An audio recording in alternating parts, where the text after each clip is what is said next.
You're listening to HealthcareNOW Radio. Stand by for This Just In, the latest in healthcare innovation and technology trends with your HIT advisor, Justin Barnes.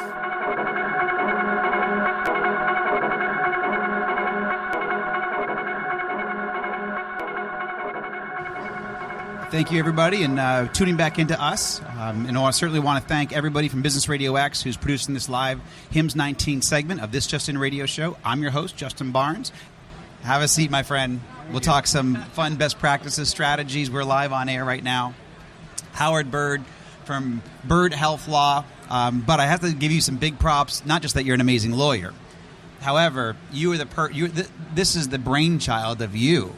The HIMSS Radio was you calling me saying, hey, we are doing the Venture Plus. This is in 2015. You said, Justin, we're doing the Venture Plus Forum, and we want. Can you think about bringing your radio show to Chicago and broadcast live? And Lee and Stone and I. Yeah. Yes, we did. Yeah, and Stone and I went out there, and that was my very first broadcast live for 2 hours. We're talking about it this morning. You'd have never known it. You did a fantastic job, but I know your secret. You have great guests. Exactly. It makes it easier. And people were fighting to get on the radio with you. I mean, that was really the amazing part. Yeah, it's cool. Not that I should be amazed. No, I'm blessed. I'm very fortunate, but that was a lot of fun. So thank you for that great idea, by the way. Well, I mean... It was your idea to have the radio show. It was simply, Actually, it was Roberta Mullen. I want to give Roberta. So she pitched it to me after my last company. She pitched, hey, we want to give you actually a radio show, and then a couple people stepped up to help underwrite it, and it was an amazing opportunity. So that is my idea. I'm not that smart. I just get up here and just talk. You've done well. Guys, right, but you guys always give me the great things, and Puneet, who's coming up next, you guys give me great ideas, and having great guests make it great. And I dressed up for the radio, so they're really good about it. Amen. But seriously, this was your idea back in 2015 to come to HIMSS and broadcast live. And we did it, and now it's now I got the biggest lineup of the conference, and so I feel very blessed, part of it, and thankful, and I want to make sure I give you proper props. But you were also our attorney 15 years ago, Blank Rome, right? You were with Blank Rome at the time. Many years ago. Many moons ago. Many years ago. Yes. And that's how I first met you. Sorry, I take my ginkgo biloba, so I remember all those crazy things. Yeah. But yes. I truly appreciate your partnership. I'm looking very forward to your dinner on Wednesday evening. Do we have a location? Oh, we probably should say that live on air. What? The dinner? We're not going to say where it is. Because I'm not buying for everybody. Exactly, but it's great. We actually have 30,000 people listening right now. Yes. But anyhow, let's dive into some of before we dive into the trends that we want to talk about, what do you hope to get out of HIMSS over the next couple of days? I always love, you've been going to HIMSS for a very long time like me. I love to hear your ideas and your thoughts. And this may sound odd, especially for somebody who's talking on the radio. I come here to listen. Mm-hmm. And what I leave with is different perspectives on either things that I'm doing or things I'm thinking about. And I think some of that will be reflected today. And in this conversation, I hope. It's next. You work effectively on your own platform, so do I. Yep. And even working with clients, you don't often get the range of perspectives. And frankly, even those lawyers, accountants, consultants who work in big organizations don't get the value of multiple and extensive opinions. Yes. And this is an opportunity to listen, which of course makes terrible radio. But we'll it makes great for radio for them, not for us. Right. Exactly. Now, that's a common theme when I ask that question. Is just the collaboration. We get to learn because we go back and we're leaders in our communities, but we come here and everybody here, a lot of us are leaders here, and we learn from each other, which is awesome. We go here to get it. We become sharper here, steel sharpens steel, and so we come here and we get to collaborate and learn. And I agree. I listen as much as possible.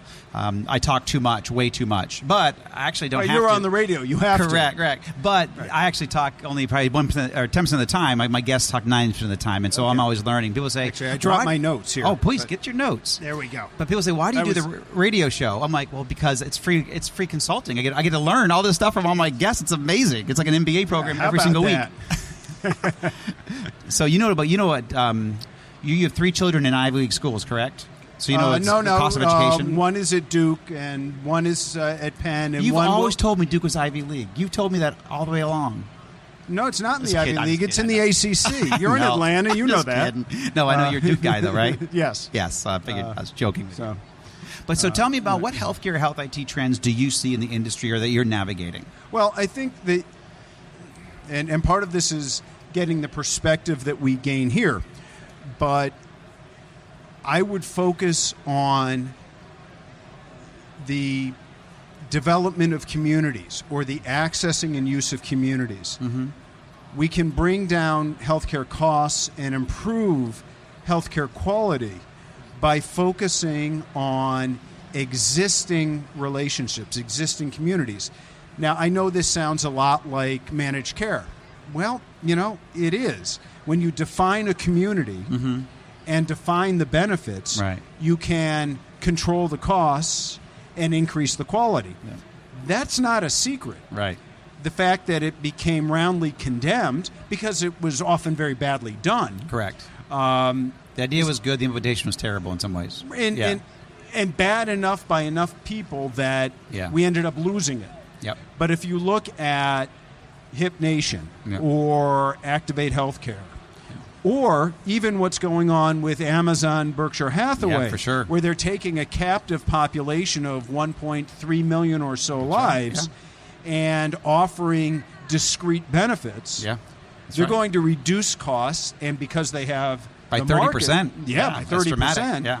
And they can demand better quality. They can use metrics to increase the quality.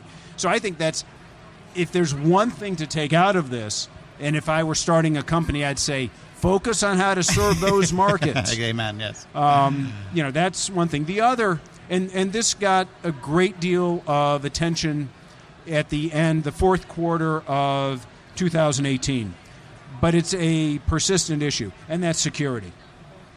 I talk to investors about this. I talk to my clients that are solution providers. Follow the guidance from HHS. Right. It doesn't make you safe, but it makes the investment safer. Yep. Nobody is really safe. At least Sweeney Anthony was my guest right before you from ONC HHS. That's who was right in that seat. Oh, no, Chris Fowler was right before you. Right. Before me. Yeah, but Elise was right before that. So you're preaching. I mean, that's it's great. just, I love it. You cannot, I cannot tell you how disruptive it is. Right. When an intrusion occurs, and it doesn't matter whose fault it is. That's right. It does or not. if it's nobody's fault. That's right. Yeah. And I will also tell you that almost no investors that I speak with do anything except take it for granted instead of exploring it on the front end. And that, I think, is a mistake, but it's not my money. Right.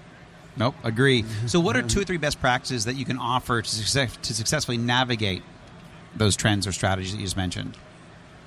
Well, I think the first is to focus on not necessarily, there's a lot of noise and a lot of publication out there.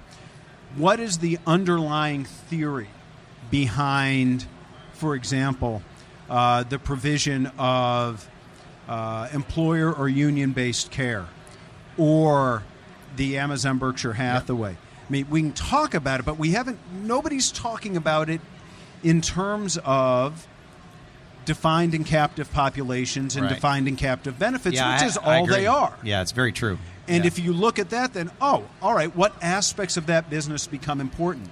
Do, for example, communication solutions become really important in that aspect?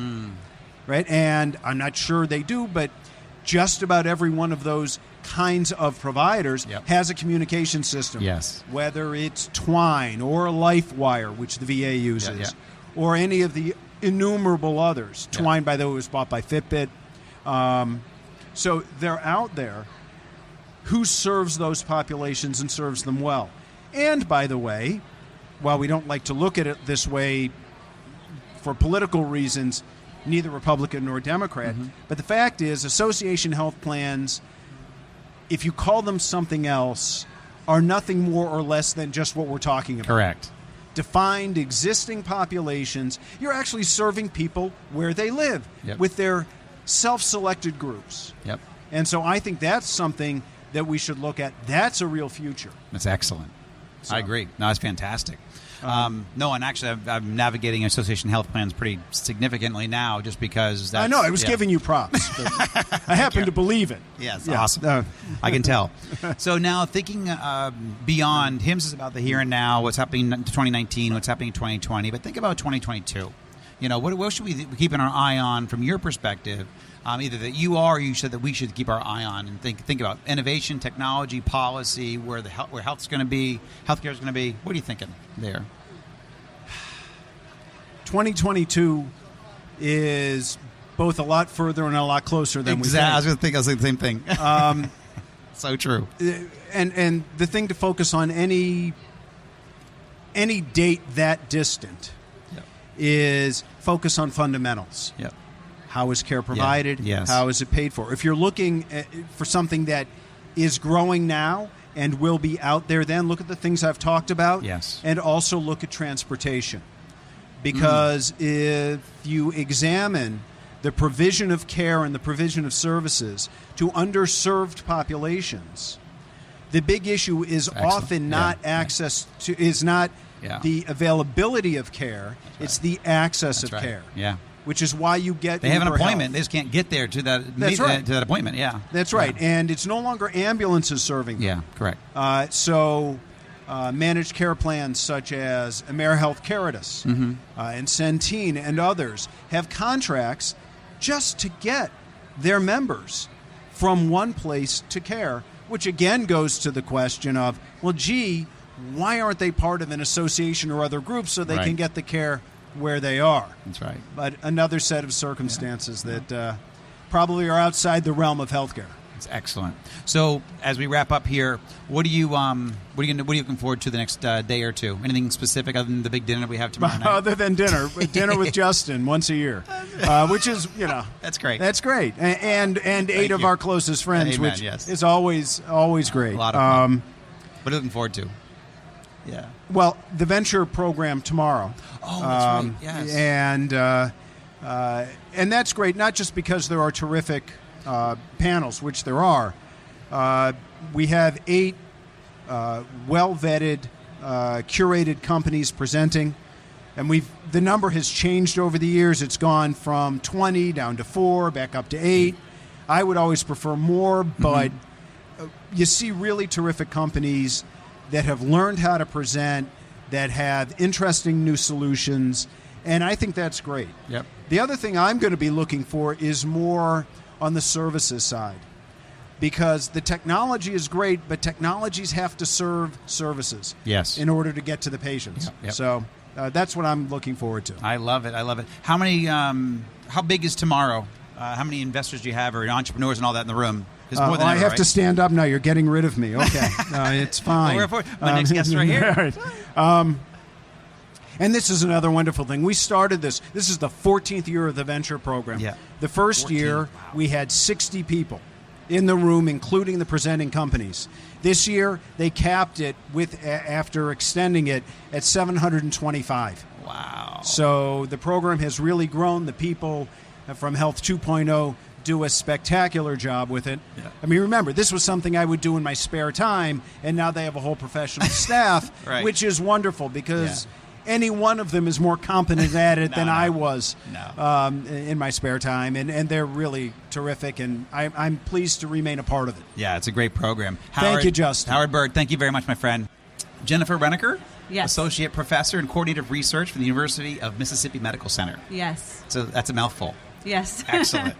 So is this how many HIMSS have you been to? Is this your first one? This is my first one. Yeah. Very cool. So it's a little overwhelming. I got lost earlier today in this room, and I thought I would never find my way out. Oh, yeah. And it actually gets busier than this, too. I think there's between 42 and 45,000 people here. I don't know where the official count will come in. Okay. But it's certainly the largest show. I think it's my 18th year coming to HIMSS. But and every year it grows.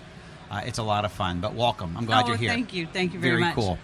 So what do you hope to get out of you're showing, we'll talk about that in a moment here, some of the trends, but you're here discussing some of your augmented reality and your virtual reality? Right. So we have a virtual reality game that we actually have here in one of the Lenovo headsets, and it is a game to train your peripheral vision to make your vision on the side better. Oh. And we're actually doing research and innovation in concussion rehab and prevention related to that and other games. Yeah.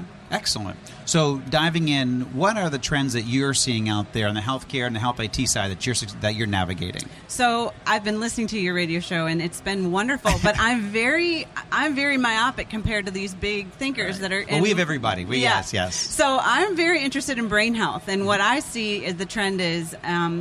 We've really recognized that your eye movements and being able to understand, capture, and see your eye movements very precisely can diagnose a lot of brain health problems, concussion being one of them. Yes. And so the technology enabling that I think that's coming on the front line here is really using the virtual reality device and the potential for eye tracking to capture eye movements that we haven't been able to capture in other ways. I love it. That's fascinating. So what are, say, 2 or 3 best practices to navigate that, or how do you engage that? How would you tell my audience and how you do it? So I think one thing is true, and a couple people have alluded to this, that you really have to be careful about the apps that you get involved with because you never know if it's just a dud. So I would say, look to see if there's research to support what it is that you're getting into. Also, pay attention to what the FDA is approving, and then find the people who are early adopters, the innovators, the early adopters, and then see how it's working for them before you make a huge investment. That's excellent. So tell me about how'd you come across this? Because I remember when I was talking to you before we went on air, even last week or 2 weeks ago, you mentioned you kind of stumbled across this a little bit. So how did you put all this together? Well, so I am a vestibular rehabilitation specialist, and I've been doing research in this area for quite some time. You are the first vestibular rehabilitation specialist I've ever had on the show. Oh, I love honored. It. But in May of 2018, I'd been working on this preventative intervention for preventing concussion in collegiate athletes, and I actually met a metaverse curator, which is a very fancy way of saying a software developer, and he introduced me to the world of VR. And whenever it's for gaming, it's for sensory immersion, and I'm not a gamer, but all I could think about is, can we use this technology to do something to rehabilitate from or prevent concussion? And so it was by accident that I stumbled into this. That's so cool, though.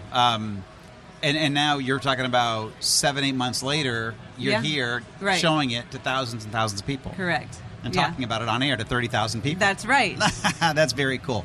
So tell me, as you heard, I like to talk here and now. We talk about a lot the here and now, but also thinking 3 years from now. What do you see, or where do you see this evolving to? I mean, are we going to be able to cure certain things, look for issues, then find cures for those issues, help CTE, Yeah. But, well, I think for me personally, where I see it going and what's very exciting is the potential to think about integrating virtual reality or augmented reality with telehealth, because there's this magical space in the metaverse where you could meet up with your patients as a healthcare provider. And this offers the opportunity to possibly have synchronous or asynchronous care and to interact with patients in a new way. I also really think that rehabilitation professionals like myself are going to be able to see these tools of the virtual environment be very motivating for especially younger patients or athletes. And so I think that you're going to see this come on with a lot of rehabilitative tools that are very useful and very effective. Have you engaged the NFL at all around this, or will you? Do you plan this on or even high schools? Yeah, so right now I've been doing research with college athletes, and I have a couple studies that are going to be published here soon. The first one was integrating virtual reality as prevention for injury, and when we were actually able to show a 27% reduction in the number of injuries comparing the 18 season back to the 2017 season when they didn't have this. So that's great preliminary data, and yes, the plan is to hopefully engage the NFL. Mm-hmm. Yeah, because technically you could even, I'm thinking maybe ahead or where you're going, but you could put this headset on literally on a side of after a big hit on the sidelines. Potentially. And you could it could diagnose it there, or at least begin to say, hey, yes, there's some initial issues here. We shouldn't certainly put him back in the game, because right now it's very arbitrary. Yes, yeah, absolutely. It's extremely arbitrary. Absolutely. Yeah. So I think there's a lot that could be done on that and if front. there's AI or machine learning or in somewhere in there where it's not someone who's under pressure to put them back in the game, because that's what a lot of these sideline doctors are. Right. They say they're not, but they are. Yes. Because they no, it just showed red. He's not going back in the game, or she's not going back in the game. Yes. That's fantastic. So what do you hope over the next 2 days of HIMSS? What do you hope to accomplish? What are your goals? Well, I'm hoping to gauge interest in what it is that we're showing, and kind of just to put it out there, because thinking about training inside of VR, like therapeutic training inside of VR, is a very new concept. And so I'm really interested in finding out what people think about that, if they have questions for me. And then also to just learn other things that are out here, because it took one exposure to VR in May, and so heaven only knows I may meet you and then be doing something else in addition. Yeah, no, actually you should. So the this whole discussion around concussion protocols just came to full light. I don't know if you saw the interview with Bob Costas or his note from 2 days ago. I did not. He literally was pulled from the coverage of from the Super Bowl last year, because he was talking about concussions in the game, and they didn't appreciate that, and so they actually pulled Bob Costas off the air. And he didn't say that last year. He was just saying, we had scheduling conflicts, and so I couldn't do the Super Bowl. I couldn't announce the Super Bowl. But about 2 weeks ago, after this last Super Bowl, or 5 days ago, he came out and said, they actually pulled me. CBS pulled me because NBC pulled me from my coverage. Because I talked too much about the concussion, and I was relating it too much to the football. And so you might actually have something in common with Bob Costas at some point. Well, that's interesting. He's very passionate about this right now. Yes, that's fantastic. That's good to know. It. Very cool. Well, Jennifer, I'm glad you could join the show very much, and congratulations, and welcome to HIMSS again. Thank you so much, Thank Justin. you. Awesome. So, Rasu Shrestha, so you're new, actually, tell us about your new role really quick, because you're now EVP and Chief Strategy Officer for Atrium Health in North Carolina. So, as you know, I was the Chief Innovation Officer at UMMC. I was there for 12 years, and I recently made the move. This is day 10 for me in my new role as Chief Strategy Officer at Atrium Health, which is the old Carolina's healthcare system. 50 hospitals across North and South Carolina, and now expanding into Georgia and broader as well. So, really excited. Yeah. Very cool.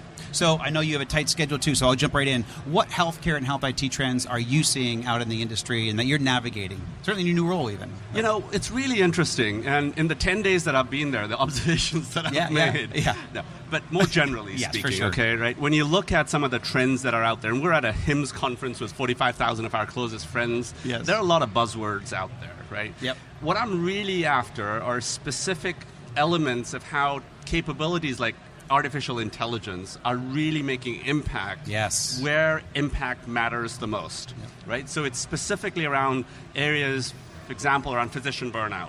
How do we make sure that we're able to decipher the signal from the noise, make it easier for physicians and clinicians in general to navigate the mundaneness of actually providing care, and let machines do the jobs that machines are really good at doing, and number crunching and data crunching and decision support, so that it augments the care that we're providing. And I think so that's one example. The other example really is, and this is what I'm really excited about too, is how do we have impact across the communities that we're actually serving, right? So when you talk about the intersection of personalized medicine with public health and population health, sort of the three Ps coming together, around that N of 1 that happens to reside in a certain community, how do we make sure that we're able to leverage the power of data to really influence behavior in that person that is not just a patient, but really a consumer, a participant in the care of that individual. So really excited about that too. I love it. So what are 2 or 3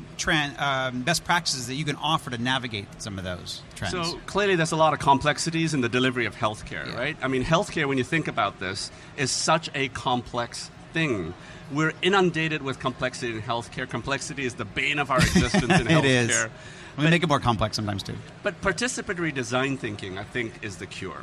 So if there was one thing that I'd really push for, it's how do we get to a state of participatory design thinking? Meaning, how do we engage end users, patients, clinicians, and others in the very design of the solutions that we are then going to put in front of them? Not just in a once and done and for formality, hey, we've got the patient in a panel and we have a, no. how do we do this in an iterative, continuous way such that we're able to fail fast and succeed often and then scale those successes to a way that we can really impact change?